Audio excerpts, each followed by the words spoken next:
Keith Urban and Nicole Kidman. Two stars who seemed destined for forever.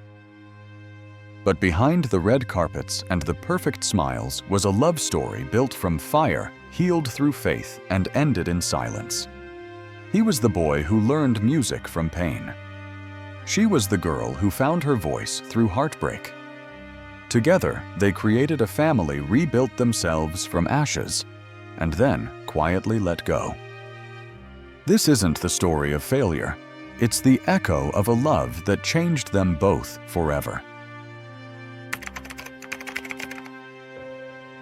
What happens when two people both scarred by the past try to build something eternal from pieces that were never whole? When Keith Urban met Nicole Kidman, it wasn't the meeting of stars, it was the collision of two silences, each searching for a song. Keith had always carried a scream locked inside him, the kind that begins in childhood and never truly fades. His music became the voice he was never allowed to have. Every guitar string he touched trembled with the ache of everything he couldn't say. Nicole, on the other hand, grew up learning how to disappear in plain sight. Beneath the spotlight of fame and the elegance of her posture lived a girl who had been trained by silence to endure, to perform, to hide. She once said that acting saved her life, perhaps because it was the only place she could speak without fear of not being heard. When their paths finally crossed in 2005, it felt less like fate and more like recognition. Two wounded creatures drawn to the same quiet. They met at a time when both had stopped believing that love could still be gentle. The world saw perfection, two Australian icons flawless on the red carpet, shining under golden lights. But behind every flash of the camera, there were shadows, memories that refused to die, insecurities that whispered louder than any applause. In that first conversation, something shifted. It wasn't fireworks, it was gravity. Two lives that had been orbiting pain finally collided. He saw in her the calm he never had. She saw in him the warmth she'd forgotten existed. For the first time in years, both dared to exhale. Yet love born from brokenness is never simple. It doesn't come with clean edges or easy trust. It trembles like a note that threatens to fall out of tune at any moment. But maybe that's why it feels real. They began slowly, shy, almost cautious.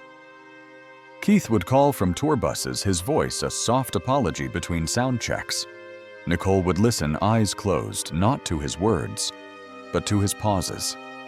Silence, once a prison, became a bridge between them. Two people who had once drowned in it now learned to breathe through it. Still, healing does not arrive quietly. For every moment of peace, there were nights when doubts returned like storms. Keith, the man of music, feared he was never enough without a crowd. Nicole, the woman of cinema, feared she was too much for anyone to stay. But love in its purest form isn't about erasing the past, it's about learning to live beside it. In interviews, Nicole later said, "It was like my life started over." She meant it. Because in Keith, she found not a savior, but a mirror, one that reflected both her strength and her fragility. And for Keith, who had spent decades turning pain into melody, she became the quiet harmony that grounded every note. Their union was not a fairy tale. It was a truce between chaos and calm, between the noise of fame and the need for peace. Together, they began to build something fragile but true, a life not for the cameras, but for the soul. The fire came without warning, not as a symbol, not as fate, but as chaos. One night, a boy stood before the burning shell of his home, smoke twisting into the dark sky like something alive. Everything he owned, every photo, every toy, every trace of childhood was swallowed in orange and ash. But Keith Urban did not cry. He watched in silence, small hands trembling, realizing for the first time that life could take everything from you and still leave you standing. Most people remember the fire as a tragedy. Keith remembers it as the beginning. Because when the flames died, something else ignited a hunger to feel, to create, to make sense of the noise inside him. The guitar was not a dream or a hobby. It was the first thing that held him without judgment. The strings hummed where words had failed. Every note he struck was a heartbeat, every chord a memory he was too young to name. Music became his language of survival. His father was the one who taught him to play a stern man, his hands rough from work, his patience short. He loved discipline more than affection, precision more than comfort. There were days when lessons turned into battles, when music became both a bridge and a battlefield between them. The young Keith learned quickly. Perfection pleased his father, but emotion was dangerous. So he buried his feelings inside the melody where no one could punish them. But the paradox was cruel. The same man who introduced him to music also taught him fear. In every strum, there lived both gratitude and pain. To love what once hurt you is a difficult kind of courage. Keith carried that contradiction like a scar beneath his songs. Even years later, when the crowd screamed his name and awards lined the shelves, that boy still lived somewhere inside him, watching the flames, holding onto a guitar as if it could keep him from disappearing. As he grew, music became both a shield and a wound. He learned to charm the crowd, but struggled to speak to the mirror. Behind his stage smile was a boy afraid of being unloved once the lights went out. His talent was never in question, but his peace was. Every performance was a confession disguised as entertainment. Every lyric a secret message to the version of himself still lost in smoke. The industry saw his brilliance, but few understood the cost. Nights on tour blurred into mornings of silence. Applause felt warm, but vanished too quickly. He began to realize that fame could not hold you when the audience goes home. It could not answer the questions you refuse to ask. Am I enough? Do I deserve to be loved when I'm not performing? That question haunted him through his 20s, through the endless city lights, through broken relationships, through the bottle that often became his only friend. But even in his lowest moments, he never lost the thing that defined him: resilience. The same boy who had stood before a burning house refused to be consumed by his own fire. Years later, when Keith looked back, he didn't speak of the flames with bitterness. He spoke of them with awe. That night, he once said, "I learned that you can lose everything and still have a sound left in you." And that sound, raw and human, would carry him across oceans and decades, from the lonely streets of Caboolture, Australia, to the bright chaos of Nashville, where dreams and demons share the same stage. The boy who didn't burn became the man who taught the world that pain, when set to music, can turn into grace. And every time his fingers touch the guitar, you can still hear it, the echo of a fire that destroyed everything but his spirit. Before the fame, before the Oscars and the red carpets, there was a girl who lived in silence. Nicole Kidman's childhood wasn't filled with applause or spotlight. It was filled with the kind of quiet that seeps into your bones, the kind that teaches you to whisper, even when you want to scream. Born in Honolulu and raised in Sydney, Nicole grew up in a world that prized composure, intellect, and excellence. Her father was a psychologist, her mother a nurse and feminist activist. They were strong, brilliant people who believed in purpose, but in their pursuit of meaning, they sometimes forgot to listen. Nicole learned early that being good meant being quiet, that sensitivity was weakness, that tears were something to hide. In school, she was tall, shy, and awkward. The other children saw her as strange, too pale, too dreamy. She didn't fight back. She retreated inward, into books, into imagination. And when she finally discovered acting, it felt like oxygen after years of holding her breath.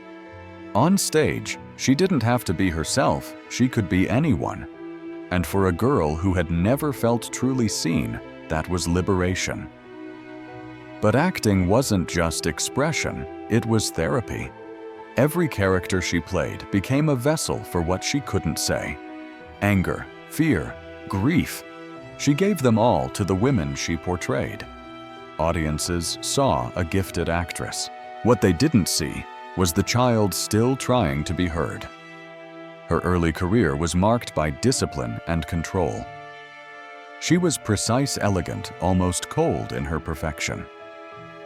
Critics praised her restraint, unaware that it was the armor she had built to survive.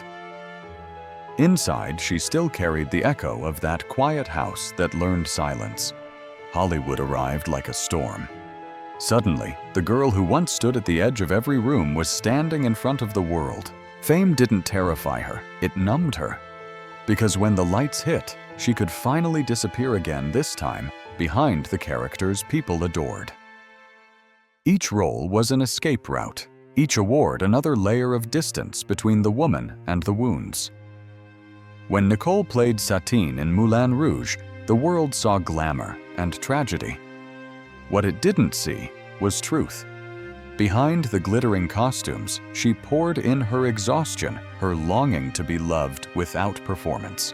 When she won the Oscar for The Hours, her acceptance speech was short, graceful. But her eyes told another story, that success doesn't silence the ghosts. The irony of her career was painful. Her art made her visible, but her soul remained unseen. Even in interviews, she spoke carefully, as if every sentence had to pass through a filter of grace. Vulnerability was risky in a world that sold perfection, so she smiled and smiled and smiled until one day she realized she didn't know if it was still real. To many, Nicole was the symbol of poise. But behind that image was a woman terrified of vanishing again, of becoming that little girl no one heard. Acting was not fame, it was survival. Every role she accepted was a way to speak to the world in code, to ask, "Do you see me now?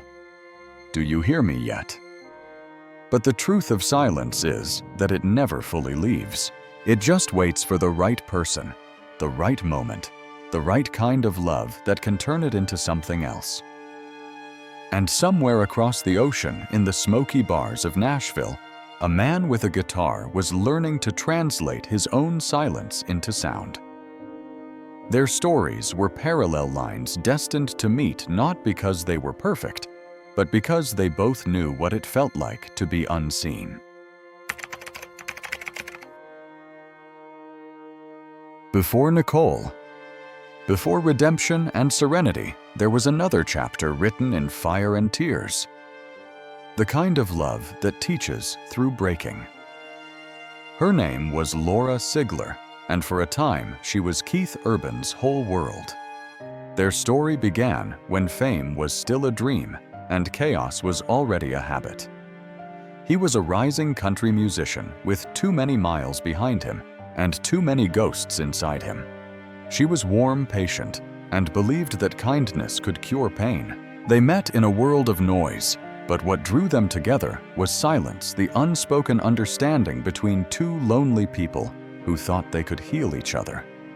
In those early years, it felt almost perfect.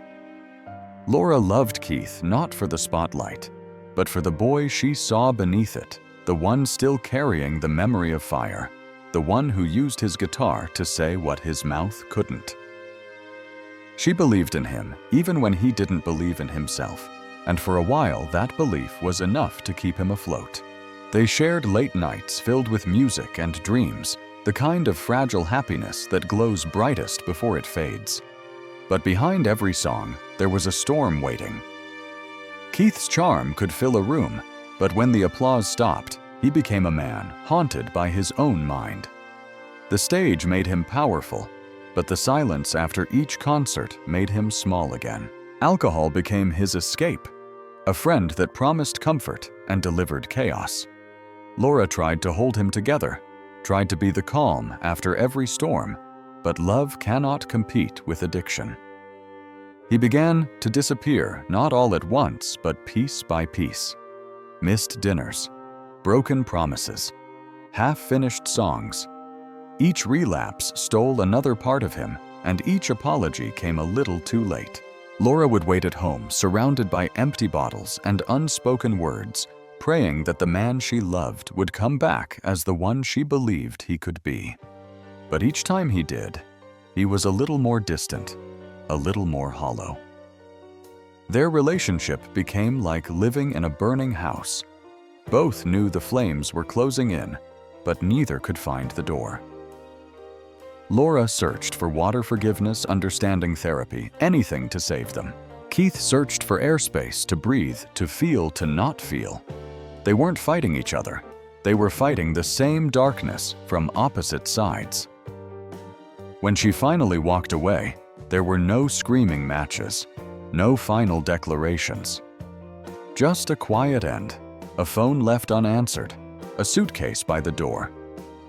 The soft sound of someone giving up, not because they stopped loving, but because they couldn't love enough for two. Keith didn't chase her, not because he didn't care, but because he knew he had nothing left to give. After she left, he sat in his empty home and realized something painful. He had been loved deeply, purely, and still managed to destroy it. Not out of cruelty, but out of fear.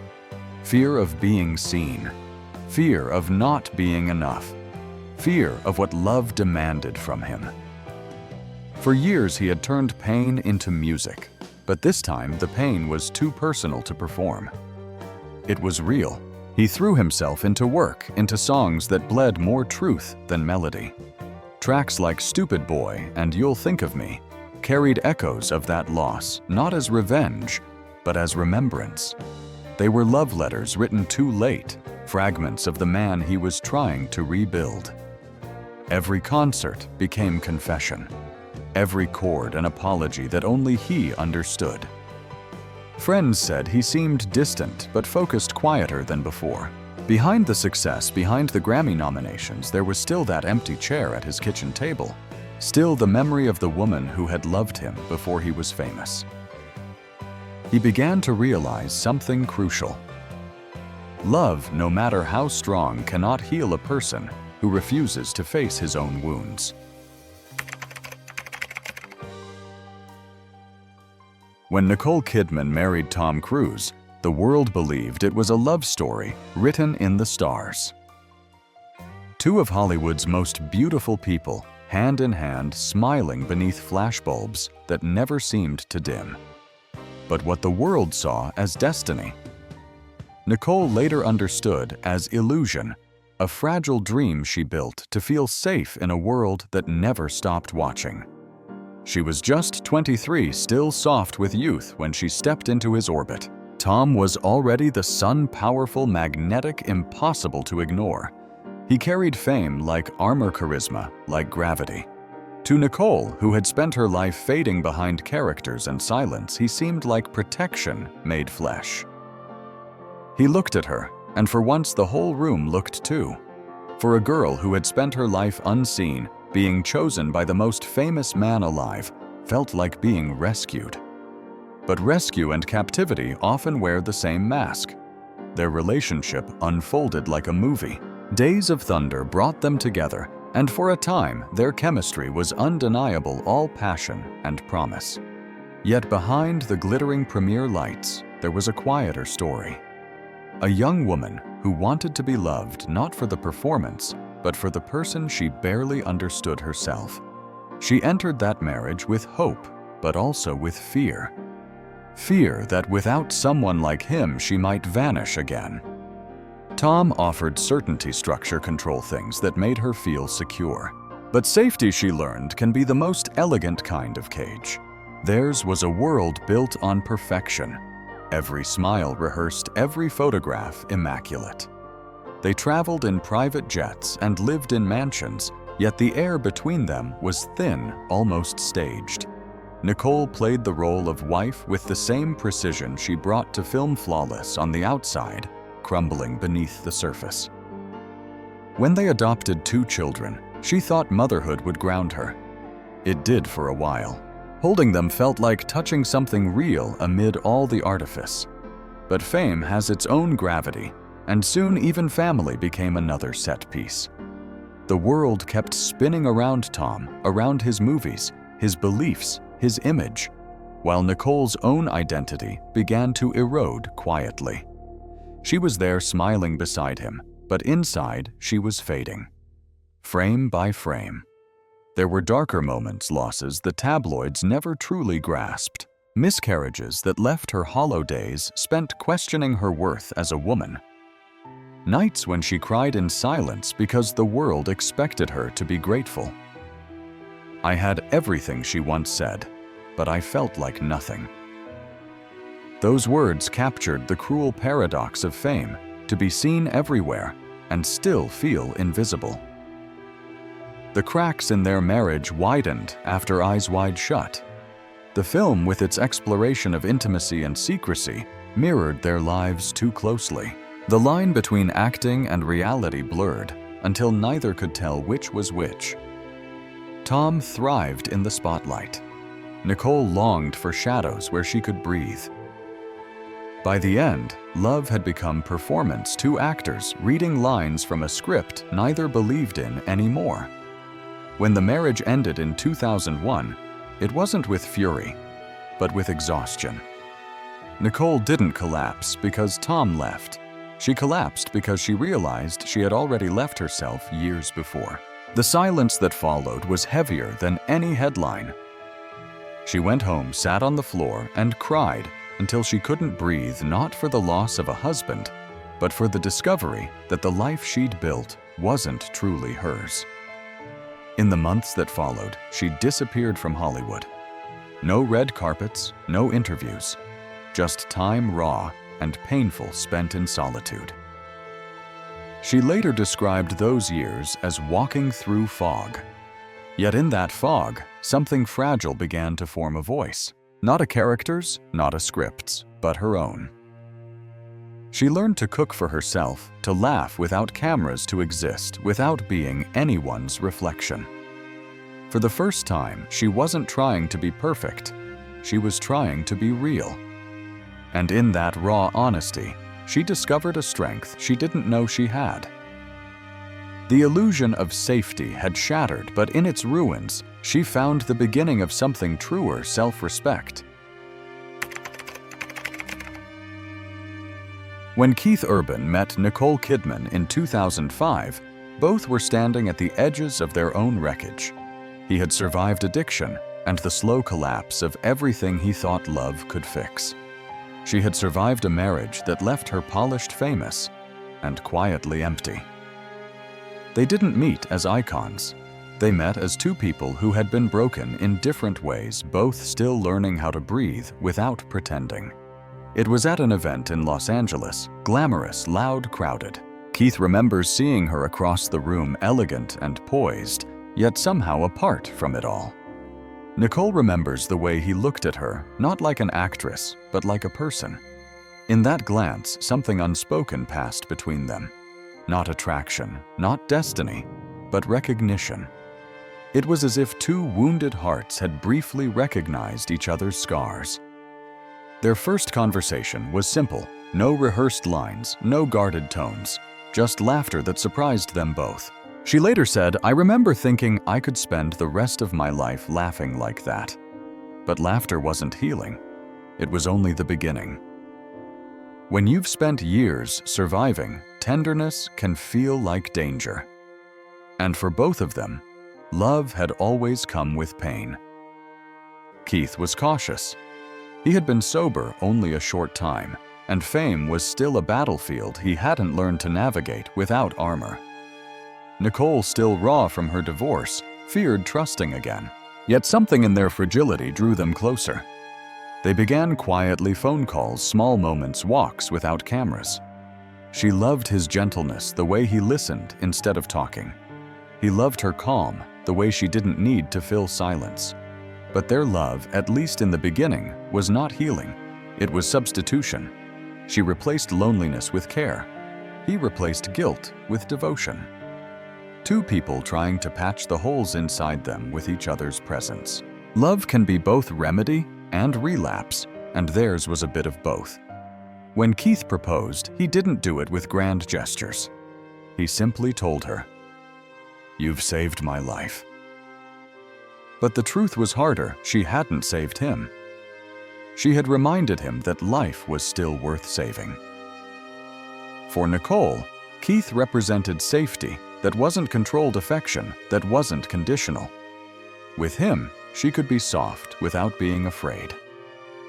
Yet beneath their vows, both carried the fear of losing themselves again. Marriage came quickly. A quiet ceremony in Sydney surrounded by candles and friends. For the public, it was a fairy tale. But privately, it was a fragile beginning. Keith's battle with addiction still lurked in the shadows, a storm neither of them wanted to name. Only months after their wedding, he relapsed. The headlines were merciless. The man who had seemed reborn fell again, and the woman who had survived the world's most public marriage now faced another kind of heartbreak, one that didn't come with applause. But this time, she didn't run. Nicole stood by him, checking him into rehab, shielding him from the world's noise. Love, she believed, was not about perfection, but persistence. It wasn't easy, she later admitted. It was terrifying, but he was worth fighting for. Keith would later say that her love pulled me out of the fire a second time. But what truly pulled him out wasn't rescue. It was her refusal to give up on truth. Through therapy, forgiveness, and brutal honesty, they began to rebuild not the illusion of a perfect couple, but the foundation of a real partnership. They learned that love is not about filling each other's emptiness, but about standing beside it. Healing, they discovered, is work, not a miracle. Some days were joyful, others unbearable. But they stayed. And in staying, they found what both had been missing all along: and trust. Keith began writing differently songs that sounded less like confessions and more like gratitude. Nicole started choosing roles that reflected strength, not suffering. Their art evolved as they did. Together, they learned that love isn't the absence of pain. It's the courage to face it together. They didn't inherit a family. They built one brick by brick, prayer by prayer, song by song. For Keith Urban and Nicole Kidman, the idea of home was not a place but a promise that what had once been broken could still become whole. Their marriage had survived its trial by fire, the relapse, the rehab, the long nights of doubt when love had to fight against fear.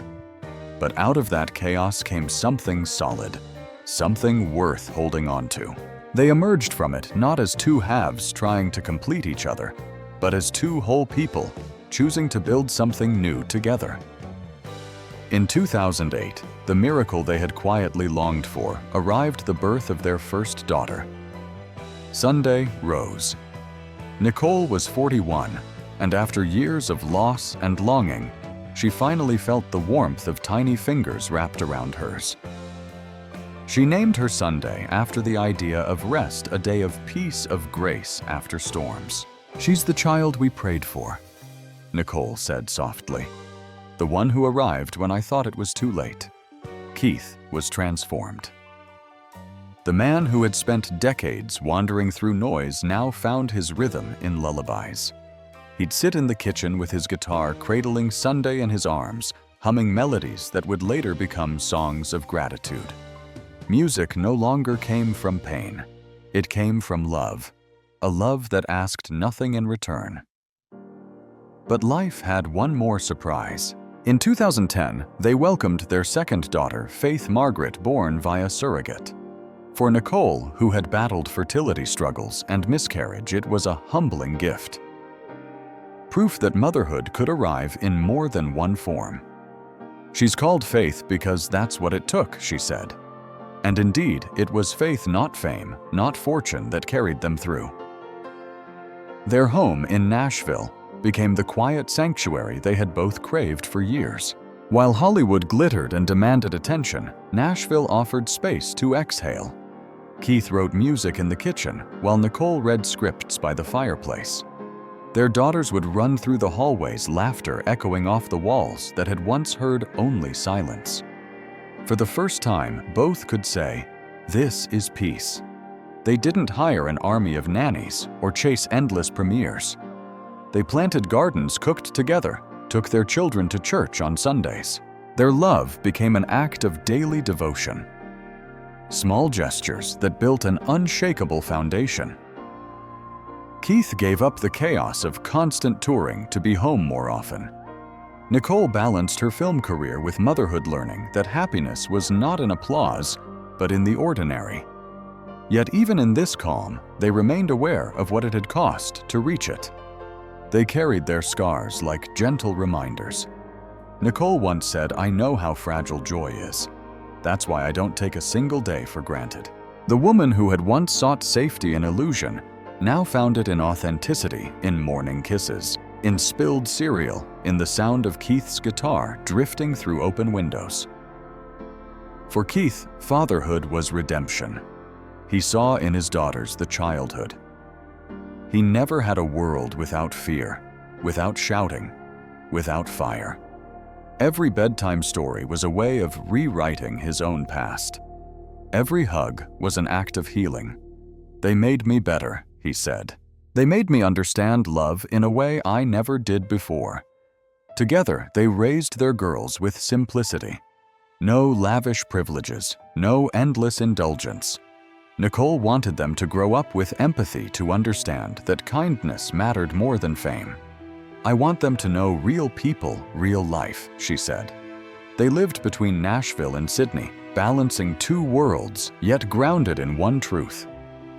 Family was not something given, it was something created, nurtured, protected.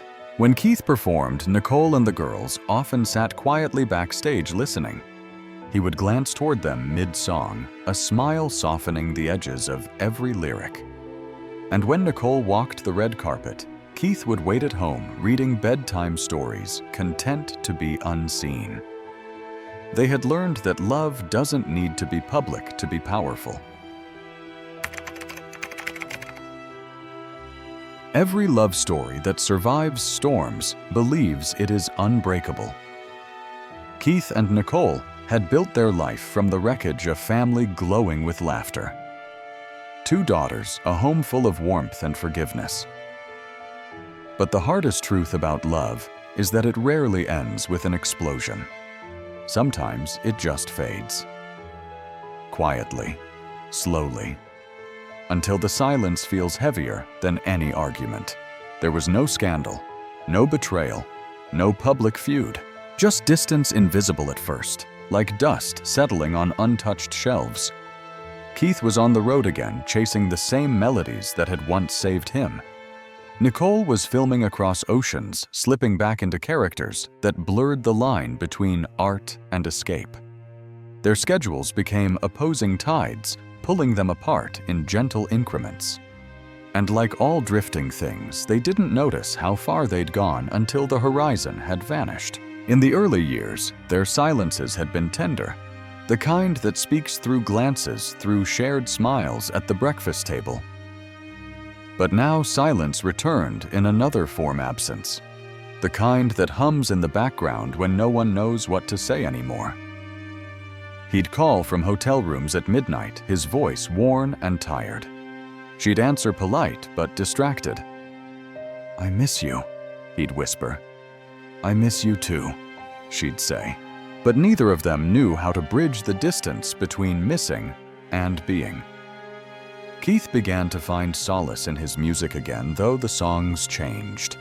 They were softer, sadder, not about heartbreak, but about something harder to name: disconnection. "It's not about falling out of love," he told a friend. "It's about love losing its sound." Nicole understood that feeling too well. Acting had always been her refuge, but now it became her armor once again. In front of cameras, she could still cry, still feel, even if in real life she couldn't find the same spark. They stopped arguing because there was nothing left to fight for. or perhaps because neither wanted to admit what was already happening. The quiet that had once united them now stood between them like glass, transparent, unbroken, and impossible to cross. "We're fine," they told friends, and maybe they believed it. But love doesn't die all at once. It unravels in the pauses between sentences, in the small acts left undone. The unreturned text, the missed goodnight kiss, the empty chair at breakfast. There were attempts to mend it. Vacations that felt like rehearsals. Date nights that turned into interviews. Smiles that looked perfect in photographs but trembled when the cameras left. They were still partners, still parents, still kind. But kindness isn't always connection. Sometimes it's just habit. A beautiful way of saying goodbye without saying it. Nicole once said in an interview, "Love isn't always loud. Sometimes it just stops echoing." She didn't mean it cruelly. She meant it as someone who understood that even devotion has an expiration date when both hearts have grown in different directions.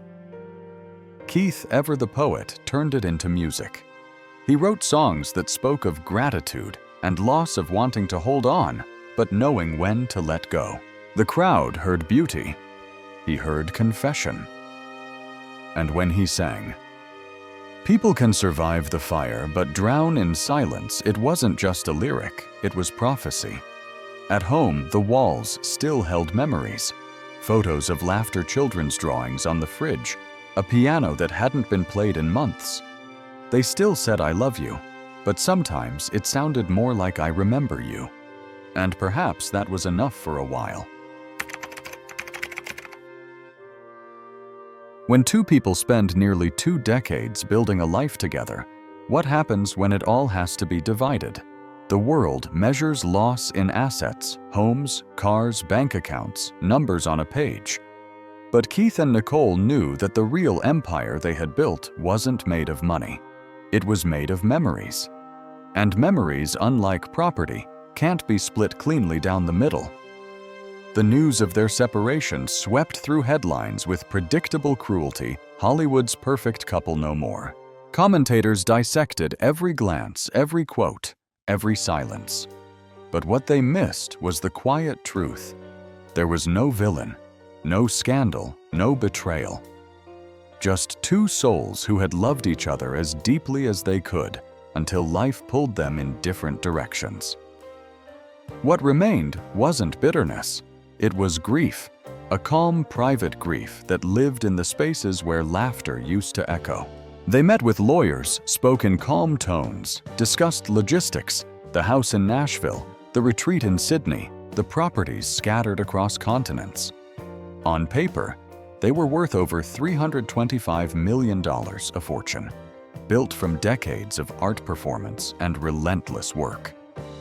But for both of them, the real fortune lay elsewhere, in bedtime stories, in first words, in shared glances across dinner tables when the world wasn't watching. Those treasures couldn't be divided by law. Nicole kept the home in Australia, her anchor, her place of origin. Keith stayed in Tennessee, close to his music, and the stage that had always been both his savior and his curse. They agreed on everything with grace, as if they both understood that the true work of love is knowing when to let go gently. Their children would move between worlds, never losing either parent. There would be no custody battles, no poison in the air. "We'll always be a family," Nicole said quietly. And she meant it. But the hardest part wasn't the legal separation. It was emotional archaeology. The sorting of artifacts. Every object held a ghost. A photograph from their wedding day. A half-written song left on the piano. A baby shoe in a box. A birthday card signed with love that had since evolved into something softer, quieter. What do you keep when everything you touch reminds you of someone who is no longer yours? Keith once said, "You can't auction memories." And yet every drawer, every closet, every corner of their home was a museum of shared history. He found a letter she'd written during his rehab, a note full of hope and fury and love. He folded it carefully and placed it back where he found it. Some things are too sacred to discard. Music became his refuge again. He began to write not to perform, but to process. The songs that followed were tender and restrained, less about pain, more about gratitude. The world heard a man reminiscing. Those who listened closely heard something else, a farewell. Nicole, too, began to pour her feelings into her craft. Her performances deepened, carrying the quiet wisdom of a woman who had known both heaven and heartbreak. She spoke rarely about Keith, but when she did, it was always with affection. "He was a beautiful part of my story," she said, "and he always will be. Fame has a way of distorting endings, of demanding villains where there are none. But theirs was an ending that defied the noise. It was human, painfully, beautifully human. They didn't destroy each other. They simply reached the point where love had completed its work." Sometimes endings aren't failures. They're acknowledgments. The recognition that what once saved you is no longer what you need to keep surviving. Their marriage, for all its brilliance and flaws, had given them both what they lacked: healing family purpose. It was never meant to last forever. It was meant to teach. Every love story leaves behind an echo. Some fade into silence. Others linger soft but unending, a melody that never truly stops.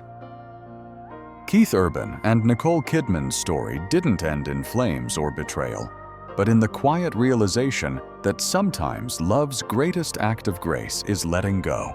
The divorce papers were signed with calm hands. There were no public tears, no angry interviews, no accusations.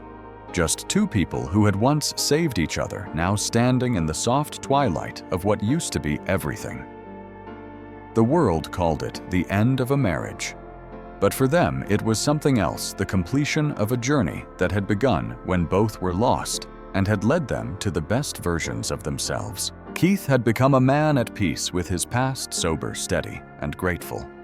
Nicole had rediscovered her voice, no longer whispering through characters but speaking boldly as herself. Together, they had built a family, survived fire, and turned pain into art. And now they were walking separate paths with the same destination: peace. In interviews that followed, there was no bitterness, only gratitude. Nicole once said softly, "Some relationships don't last forever, but that doesn't mean they weren't meant to be." And Keith, reflecting years later, told a reporter, "We didn't fail, we loved." And that love shaped everything good that came after. Love like that doesn't disappear. It transforms. It becomes something quieter, like the way an ocean wave returns to the shore, not to stay, but to remind you it was once there. They continued to appear together at their daughter's milestones, their smiles genuine, their bond still visible in the small gestures: a shared glance, a hand on a shoulder, a laugh at something only they would understand. Time had turned their romance into respect, and respect into something even deeper: enduring care. Keith's music evolved again. He began performing songs that spoke less of heartbreak and more of acceptance, about learning to love without possession, to remember without pain. Fans noticed the shift: a gentleness in his voice, a grace in his silence. Nicole's performances too deepened. Her characters became reflections of her own journey. Strong, complex women who had lived through the storm and found beauty in its aftermath. They had become what they once searched for: whole. And in that wholeness, they honored each other, not with words, but with lives well lived. As the years passed, the noise of celebrity faded. The headlines moved on. But the echo remained in the songs, in the films, in the faces of the two daughters who carried their laughter. Sunday and Faith, growing up between Nashville and Sydney, embodied everything that was right about their love. Proof that even if love changes form, it can still last forever through the lives it shapes. If you listen closely to Keith's later albums, You can still hear her there in the pauses, in the tenderness, in the way he sings about forgiveness. And if you watch Nicole's later films, you can still see him in the calmness behind her eyes, in the way she plays women who know that love, even when it ends, remains sacred. Because this was never the story of loss. It was the story of two people who met at the right time, saved each other when no one else could, and had the courage to say goodbye when the time came. They were not failures. They were survivors of their own storms. Artists who turned pain into poetry and endings into beginnings. And somewhere, perhaps, on a quiet Nashville night, Keith still picks up his guitar. He strums the same familiar chords, the ones that once carried her laughter, her voice, her love. The music drifts through the open window, not loud, not mournful, just true. Because some songs don't end. They just find a softer rhythm. And if this story touched you, if it made you feel, reflect, or remember someone who changed your life, don't let it fade away. Tell us in the comments. Do you believe love can truly end? Or does it simply change its shape? Like this video if you believe that every great love leaves a lesson behind. Subscribe to USA Legends Never Fade to explore more untold stories of life, love, and redemption. The legends behind the spotlight, the hearts behind the fame. Because every ending echoes, and every legend, no matter how quiet, never truly fades.